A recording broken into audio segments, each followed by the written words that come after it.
Hello students, welcome back to my channel. मैं हूं Pooja and this is the 11th lecture on the topic share capital. Share capital जो topic हमारा चल रहा था उस पे आज मेरा 11वां लेक्चर है एंड इस लेक्चर में we will discuss about re issue of forfeited share. But इस लेक्चर को देखने से पहले ना लास्ट लेक्चर देखना बहुत ही जरूरी है, क्योंकि उस लेक्चर में हमने डिस्कस किया है कि फोर फीचर होता क्या है, फोर फीचर के केस में कौन कौन सी जर्नल एंट्री होती है, और ये जो री इशू है ना उसी के आगे आता है। पहले कंपनी फोरफीट करती है शेयर, फिर उन्हीं फोरफीटेड शेयर को कंपनी री इशू करती है। ठीक है, तो लास्ट वीडियो जरूर देखिएगा। वैसे उसका जो लिंक है ना मैं डिस्क्रिप्शन में भी दे दूंगी, वहां से भी आप देख सकते हैं। तो चलिए फिर डिटेल में देखते हैं कि इस लेक्चर में हम कौन कौन से टॉपिक डिस्कस करने वाले हैं। इस लेक्चर में सबसे पहले हम देखेंगे कि री इशू ऑफ फोरफिटेड शेयर होता क्या है, इसका क्या मतलब है। उसके बाद हम एक जर्नल एंट्री करेंगे री इशू के केस में। जर्नल एंट्री यहाँ पे तीन केसेस बनते हैं, at par, at premium and at discount. जब कंपनी री इशू करती है एट पार तब क्या जर्नल एंट्री होगी, प्रीमियम के केस में कौन सी जर्नल एंट्री होगी, और डिस्काउंट के केस में, राइट। और उसके बाद we will do one long practical problem. उसके बाद हम एक लॉन्ग प्रैक्टिकल प्रॉब्लम करेंगे and this numerical is very important. ये बहुत ही इंपॉर्टेंट न्यूमेरिकल होगा, क्योंकि एक न्यूमेरिकल से हम इशू ऑफ शेयर भी समझेंगे, फोरफीचर ऑफ शेयर भी समझेंगे and re issue of फोरफीटेड share भी समझेंगे। ठीक है, ये न्यूमेरिकल लंबा न्यूमेरिकल है, इसमें तीनों ही चीजें कवर होती हैं, इसीलिए मैंने ये न्यूमेरिकल सिलेक्ट किया है। ओके, अच्छा एक बात और है, this video is not only for class 12th student. ठीक है, ऐसा कुछ भी नहीं है कि ये क्लास 12th के स्टूडेंट के लिए है। ठीक है, भले ही आप बीबीए के हैं, बीकॉम के हैं, एमबीए के हैं, एमकॉम के हैं। ठीक है, if this topic is in your syllabus, अगर ये टॉपिक आपके सिलेबस में है, then this video is helpful for you. ये वीडियो आपके लिए हेल्पफुल है। Okay, and one very important thing is कि अगर आप मेरे चैनल पर नए हैं ना, तो मेरे चैनल को भी जल्दी से सब्सक्राइब कर लीजिए। ठीक है, और ये जो बेल है छोटी सी, इसको भी प्रेस कर लीजिएगा, ताकि जो मेरे आने वाले वीडियोस हैं उनकी नोटिफिकेशन आपको मिल जाए। ओके, एंड इन वीडियोस को ना ज्यादा से ज्यादा अपने फ्रेंड्स के साथ शेयर करिएगा, ताकि वो भी इन वीडियोस को देख सकें। और अगर कोई डाउट हो ना, तो नीचे कमेंट सेक्शन में मुझे जरूर बताइएगा, और मैं आपकी प्रॉब्लम सॉल्व करने की पूरी पूरी कोशिश करूंगी, राइट। चलिए, आज मैंने बहुत बातें कर ली, चलिए जल्दी से हम अपना लेक्चर स्टार्ट करते हैं। री इशू ऑफ फोरफिटेड शेयर, री इशू ऑफ फोरफिटेड शेयर। देखिए, री इशू का क्या मतलब है। सबसे पहले तो जब कंपनी को फंड की रिक्वायरमेंट होती है तब कंपनी एक बार शेयर को इशू करती है ना। बट सपोज करिए कोई शेयर होल्डर है जो because of any problem, financial problem के कारण वो पैसे नहीं दे पाया, तब कंपनी क्या करती है, उसके शेयर फोरफीट कर लेती है, जब्त कर लेती है, कैंसिल कर देती है। ठीक है, अब जो शेयर कंपनी ने फोरफीट कर लिए हैं, ठीक है, that share become the property of the company. अब वो कंपनी की हो गई ना शेयर। ठीक है, तब उस केस में the director of the company, जो कंपनी का डायरेक्टर है, उसके पास पूरी अथॉरिटी है कि वो इन शेयर को क्या कर सकता है, वापस फिर से री इशू कर सकता है, यानी फिर से दोबारा इशू कर सकता है किसी दूसरे शेयर होल्डर को। ठीक है, और ये जो री इशू होता है ये एट पार भी कर सकता है, प्रीमियम पे भी कर सकता है एंड डिस्काउंट पे भी कर सकता है, राइट। ये बात समझ में आई। तो री इशू क्या है, फोरफिटेड शेयर को फिर से दोबारा इशू करना किसी दूसरे शेयर होल्डर को। दिस इज कॉल्ड री issue of forfeited share, right. अच्छा, आपको याद है ना फोर फीचर के केस में हम कौन सी जर्नल एंट्री करते थे। एक बार बस, वैसे मैंने लास्ट लेक्चर में डिटेल में डिस्कस किया है, बहुत सारे न्यूमेरिकल हमने उस लेक्चर में किए हैं, बट मैं चलिए एक मिनट शॉर्ट में बता देती हूँ, क्योंकि ये नहीं समझ में आएगा ना तो इसके आगे नहीं समझ में आने वाला। तो फोर फीचर के शेयर में हम जर्नल एंट्री क्या करते थे। सबसे पहले क्या होता था, फोर फीचर के केस में कंपनी का शेयर कैपिटल कम हो जाता था ना। अगर कंपनी शेयर को कैंसिल कर देगी, जब्त कर लेगी, तो कंपनी का शेयर कैपिटल कम हो जाएगा। तो सबसे पहले एंट्री क्या होती थी, share capital account debit to share allotment account to share call account to share forfeiture account. ठीक है, शेयर अलॉटमेंट में हम क्या अमाउंट डालते थे, अगर शेयर होल्डर अलॉटमेंट का पैसा नहीं दे पाया तो वो जाता था शेयर अलॉटमेंट में। अगर शेयर होल्डर कॉल का पैसा नहीं दे पाता तो वो जाता शेयर कॉल अकाउंट में। और अगर शेयर होल्डर का जो भी अमाउंट जो उसने दे दिया है वो किस में जाता था, शेयर फॉरफीचर अकाउंट में। ठीक है, तो ये एंट्री होती थी सिंपली फॉरफीचर के केस में। ठीक है, फोरफीचर के केस में टोटल जो होती है ना 3 एंट्रीज होती है, 3 एंट्री होती है। पहली एंट्री ये है जो अभी ये मैंने यहाँ पे अभी आपसे डिस्कस किया, पहली एंट्री ये है। दूसरी एंट्री क्या है? दूसरी एंट्री है री इशू की। ठीक है, जब कंपनी शेयर फोरफीट करती है तो पहली एंट्री ये करती है। दूसरी एंट्री क्या करती है? री इशू की, यानी जो फोरफीटेड शेयर है कंपनी फिर से उनको री इशू करेगी। ठीक है, तो दूसरी एंट्री होती है री इशू की। तीसरी एंट्री क्या होती है? तीसरी एंट्री होती है ट्रांसफर की, वो मैं अभी आगे इसी लेक्चर में बताऊंगी। ठीक है, तो टोटल अगर मैं बात करूं फोरफीचर के केस में ना 3 एंट्रीज होती है। पहली एंट्री ये, दूसरी एंट्री री इशू की, तीसरी एंट्री ट्रांसफर की। तो पहली एंट्री तो आपने समझ लिया, लास्ट लेक्चर में डिटेल में डिस्कस किया है मैंने ये। ठीक है, चलिए अब देखते हैं री इशू की एंट्री। तो जो री इशू की एंट्री होती है ना, ये अब यहाँ पे भी 3 केसेस बन सकते हैं। जो कंपनी फोरफीटेड शेयर को री इशू करती है वो एट पार भी कर सकती है, एट प्रीमियम पे भी कर सकती है, एट डिस्काउंट पे भी कर सकती है। ठीक है, बट एक यहाँ पे एक बहुत ही खास बात है जो बच्चों को ध्यान में रखनी है। वो क्या है कि हम वैसे पार तो जानते हैं, एट पार क्या होता है? 10 रुपए का शेयर 10 रुपए पे इशू करो, this is called at par. ठीक है, या कह लो सेम वैल्यू पे अगर इशू करो, that is called at par. ठीक है, या प्रीमियम क्या है? शेयर की वैल्यू कुछ बढ़ा के इशू करो, मतलब 10 रुपए के शेयर को अगर 12 पे इशू किया, दिस इज कॉल्ड प्रीमियम। ठीक है, डिस्काउंट क्या है? 10 रुपए के शेयर को 9 रुपए या 8 रुपए पे इशू किया, दिस इज कॉल्ड डिस्काउंट। ठीक है, बट यहाँ पे एक बहुत ही खास बात है, ये एक बहुत ही खास बात है जो बच्चों को ध्यान में रखनी है। वो ये है कि जो कंपैरिजन किया जाता है, जैसे मैंने यहाँ पे लिखा है फेस वैल्यू, ये जो 10 रुपए है शेयर की फेस वैल्यू है। ठीक है, बट फोरफीचर के केस में जब कंपनी शेयर को री इशू करती है ना, तब वहां पे जो कंपैरिजन होता है, ठीक है, that is not with the face value. Face value से कंपनी कंपेयर नहीं करती है, किससे कंपेयर करती है? कॉल्ड अप वैल्यू से। ठीक है, कॉल्ड अप वैल्यू यानी कितना पैसा कंपनी ने कॉल किया था। ठीक है, जैसे एग्जांपल के लिए सपोज करिए कंपनी ने शेयर इशू किए और 8 रुपए ही कॉल किए थे। ठीक है, 10 रुपए की फेस वैल्यू थी लेकिन अभी 8 रुपए ही कॉल किए थे कंपनी ने। ठीक है, फिर कोई शेयर होल्डर पैसा नहीं दे पाया तो उसके शेयर को फोरफीट किया गया और दोबारा फिर से री इशू किया गया। ठीक है, तो उस केस में जो कंपैरिजन होगा ना कि शेयर एट पार री इशू हुए या एट प्रीमियम पे री इशू हुए या एट डिस्काउंट पे हुए, तो उसके लिए we will do the comparison with this called a value. 8 रुपए कंपनी ने कॉल किए ना, तो हम 8 से कंपेयर करेंगे, 8 से। हम 10 से, उसकी फेस वैल्यू से कंपेयर नहीं करेंगे। राइट, ये बहुत ही इंपॉर्टेंट पॉइंट है, ध्यान रखिएगा, बच्चे यहाँ पे गलती करते हैं। राइट, चलिए अब देखते हैं जर्नल एंट्री जल्दी से। इफ द फोरफीटेड शेयर आर री इशूड एट पार, अगर कंपनी फोरफीटेड शेयर को री इशू करती है एट पार, तो उस केस में क्या जर्नल एंट्री होगी? तो याद रखिए, जर्नल एंट्री एकदम एग्जैक्टली वही जर्नल एंट्री होगी जो आपने नॉर्मल केस में पढ़ी है, इशू ऑफ शेयर के केस में पढ़ी है। क्या एंट्री करते थे? Bank account debit to share application account, यही करते थे ना। सबसे पहले पैसा रिसीव हो रहा है एप्लीकेशन के साथ, फिर एप्लीकेशन के पैसे को क्या करते थे? ट्रांसफर करते थे ना शेयर कैपिटल अकाउंट में। तो अगली एंट्री क्या होती थी? ये रिसीव की एंट्री होती थी, याद है एप्लीकेशन के स्टेज पे ये थी रिसीव की एंट्री, और ये क्या थी? ट्रांसफर की एंट्री। एंट्री क्या होती थी? Share application account debit to share capital account. Right, ये सिंपल सी जर्नल एंट्री आपने पढ़ी है ना, यही एंट्री होगी। बस इसमें थोड़ा सा मॉडिफाई करेंगे। क्या मॉडिफाई करेंगे? देखिए यहाँ पे शेयर एप्लीकेशन अकाउंट क्या हो रहा है? क्रेडिट हो रहा है। यहाँ पे शेयर एप्लीकेशन अकाउंट क्या हो रहा है? डेबिट हो रहा है। तो हम शेयर एप्लीकेशन अकाउंट का जो क्रेडिट है और जो डेबिट है इसको हम कैंसिल आउट कर सकते हैं। ठीक है, तो नेट में एंट्री क्या बची? Bank account debit to share capital account. Simple. तो यही सिंपली जर्नल एंट्री होती है।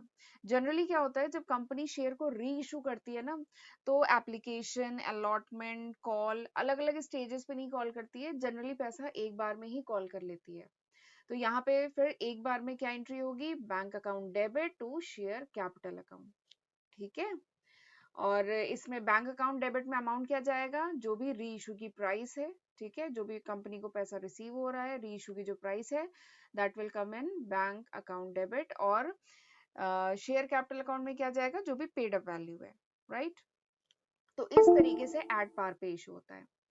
एट प्रीमियम, अगर कंपनी शेयर को इशू कर रही है प्रीमियम पे, तो क्या एंट्री होगी? सिंपली यही वाली एंट्री होगी जो आपने एट पार पे किया है ना, यही एंट्री होगी, लेकिन इसमें केवल एक अकाउंट ऐड कर दिया जाएगा। कौन सा?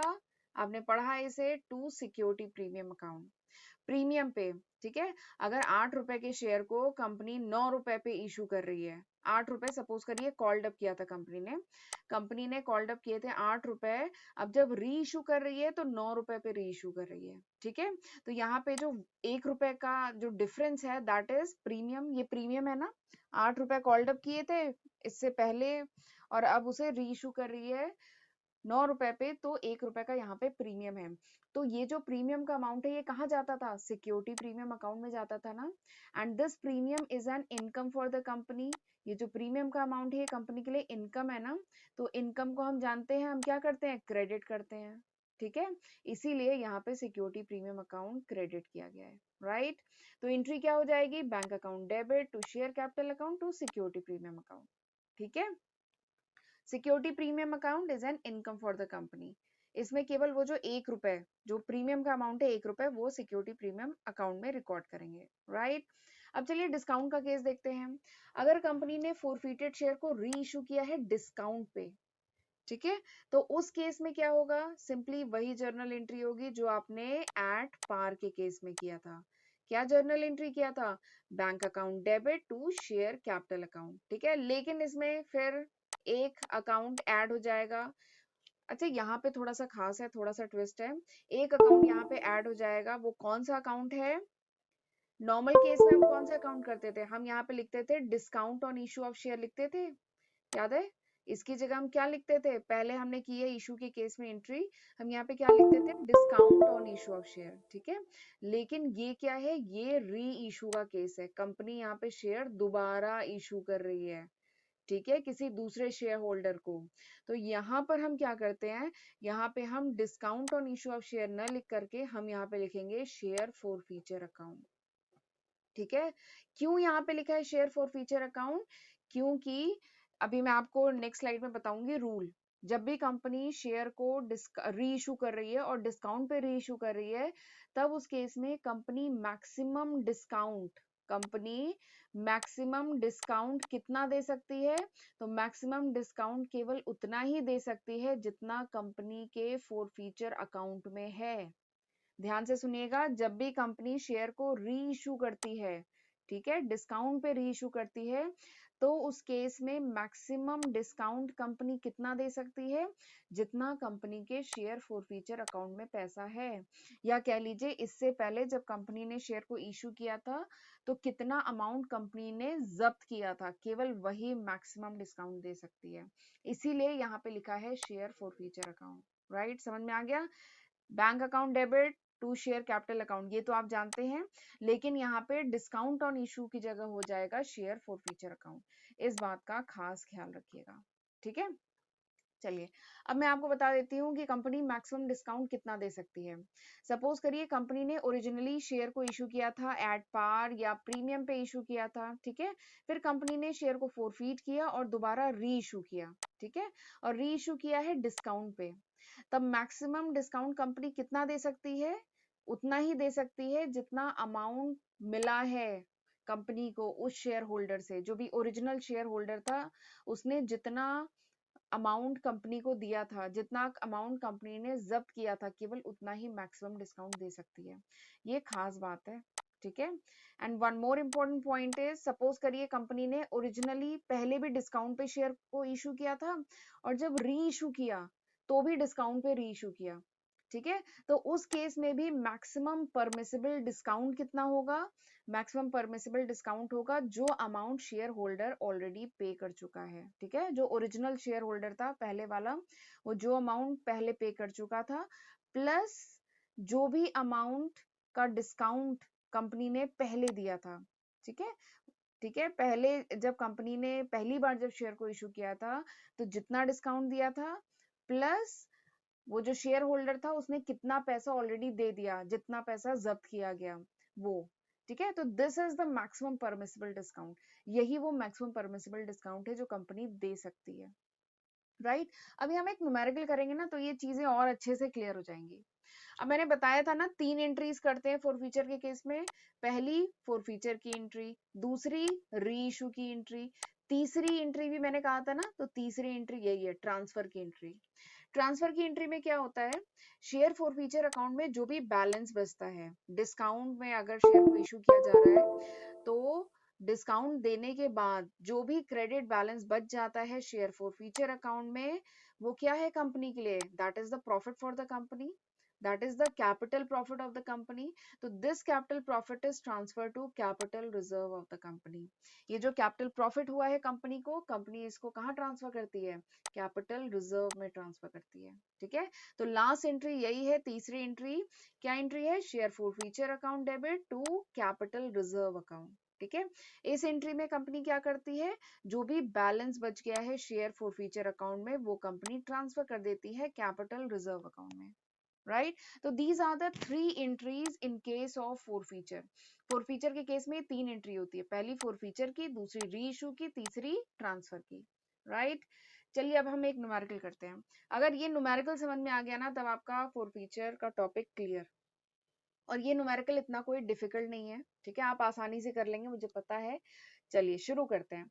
वाई लिमिटेड कंपनी है, उसने इशू किया 10,000 इक्विटी शेयर 10 रुपए पे, ठीक है, एट पार इशू किया है। फिर कंपनी ने क्या मांगा, कंपनी ने कहा कि भाई हमें 2.5 रुपए दीजिएगा एप्लीकेशन के साथ, 3 रुपए दीजिएगा अलॉटमेंट पे, 2.5 रुपए की फर्स्ट कॉल दीजिएगा और 2 रुपए की फाइनल कॉल दीजिएगा। ठीक है, ये कंपनी ने मांगा। फिर कंपनी ने फाइनल कॉल नहीं की। ठीक है, कंपनी ने फाइनल कॉल नहीं मंगाई, केवल application allotment and first call मंगाई।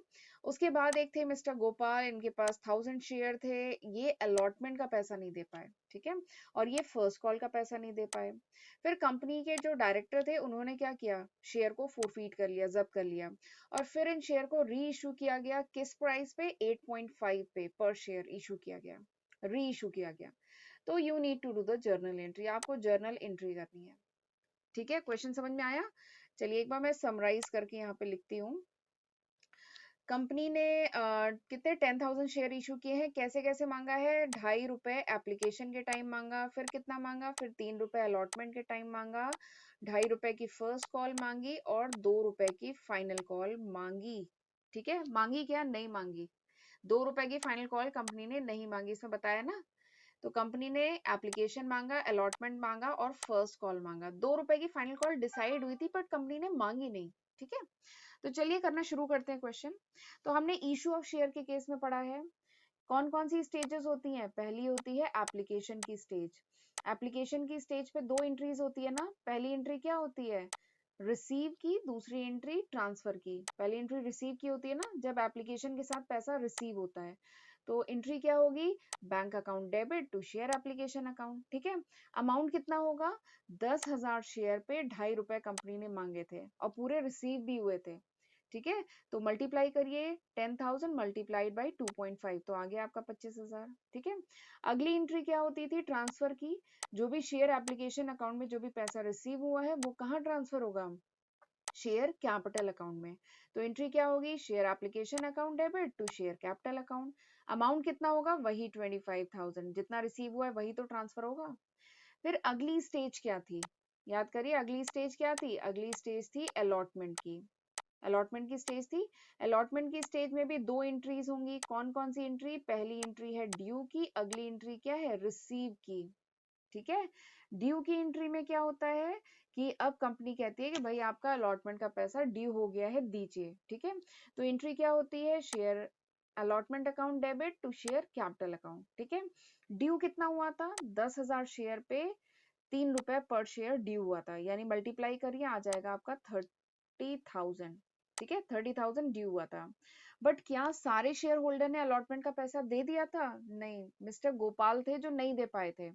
ठीक है, तो वैसे पहले एंट्री देख लेते हैं। रिसीव की एंट्री क्या थी, bank account debit to share allotment account, यही एंट्री थी ना। ये सब मैंने डिटेल में डिस्कस किया है इशू ऑफ शेयर के केस में, इसीलिए मैं जर्नल एंट्री यहाँ पे बहुत डिटेल में नहीं जा रही हूँ क्योंकि वहां मैंने किया हुआ ये। ठीक है, आप उस वीडियो को देखिएगा।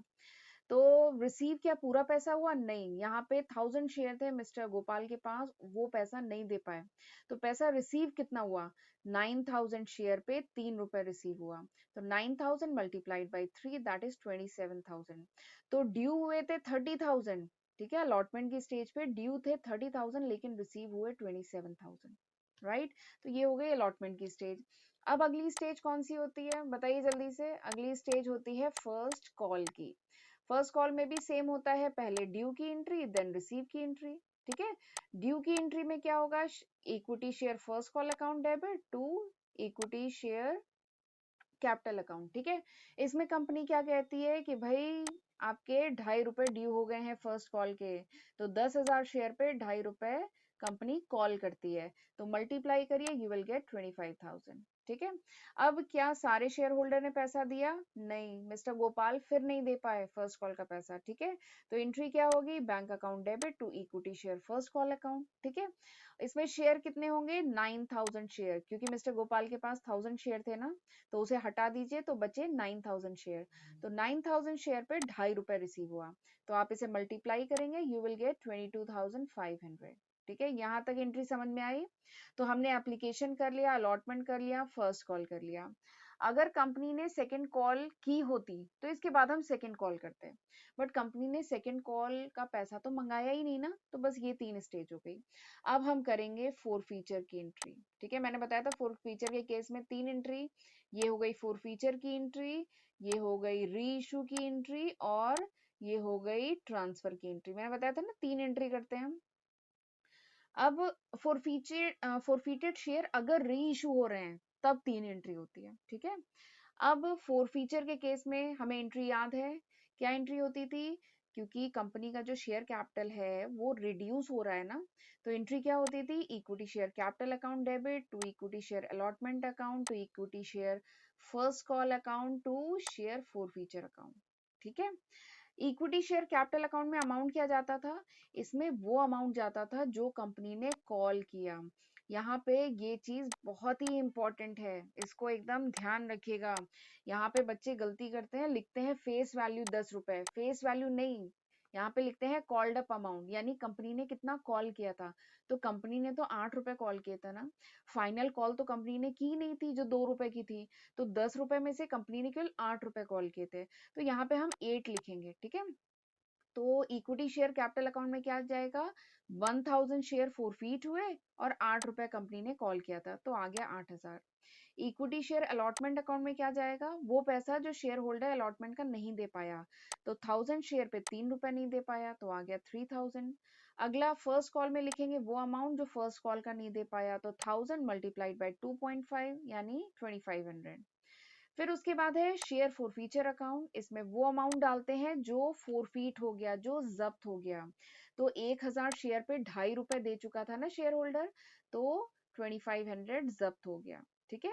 तो इस तरीके से हम फोरफीचर की एंट्री करेंगे। अगली देख लेते हैं री इशू की एंट्री। तो आपने देखा 8 रुपए कंपनी ने कॉल किया था, ठीक है।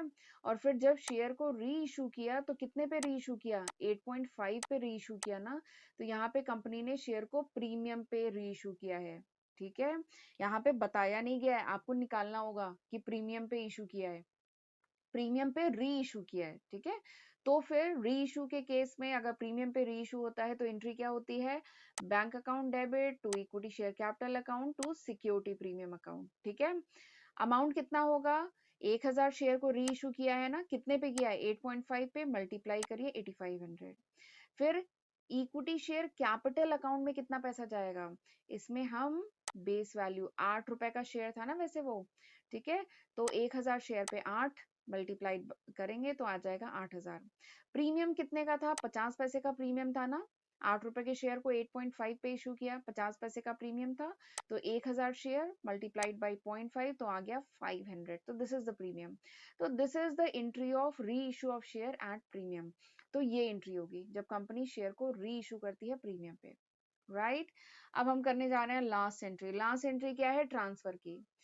ट्रांसफर की एंट्री क्या है कि शेयर फॉर फीचर अकाउंट में जो भी पैसा बच जाता है वो कहाँ ट्रांसफर किया जाता है? To capital reserve. क्यों ट्रांसफर किया जाता है? क्योंकि शेयर फोरफीट हुए हैं, जब्त हुए हैं, ये कंपनी के लिए कैपिटल प्रॉफिट है, तो प्रॉफिट ऑफ कैपिटल रिजर्व में ट्रांसफर कर दिया जाएगा लास्ट में। ठीक है, तो एंट्री क्या होगी? Share forfeiture account debit to capital reserve account. ठीक है, अमाउंट कितना होगा? तो देखिए ऊपर शेयर फोरफीचर अकाउंट में कितना अमाउंट था? शेयर फोरफीचर अकाउंट में ये देखिए 2500 अमाउंट था, और ये अमाउंट कहीं भी आगे यूज नहीं हुआ है ना, तो एज इट इज 2500 अमाउंट यहाँ पे आ जाएगा। ठीक है, तो इस तरीके से की जाती है पूरी जर्नल एंट्री। आई होप आपको ये क्वेश्चन अच्छे से समझ में आया होगा, और अगर न समझ में आया ना तो एक बार रिवाइंड करके दोबारा देखिएगा, मैं कंफर्म हूँ आपको समझ में आ जाएगा। ठीक है, so this was all about this lecture, thank you. और अगर ये वीडियो पसंद आए ना तो बिना सोचे जरूर इसको लाइक करिएगा, ठीक है, और अपने फ्रेंड्स के साथ शेयर करिएगा। So thank you and see you in next lecture, god bless you.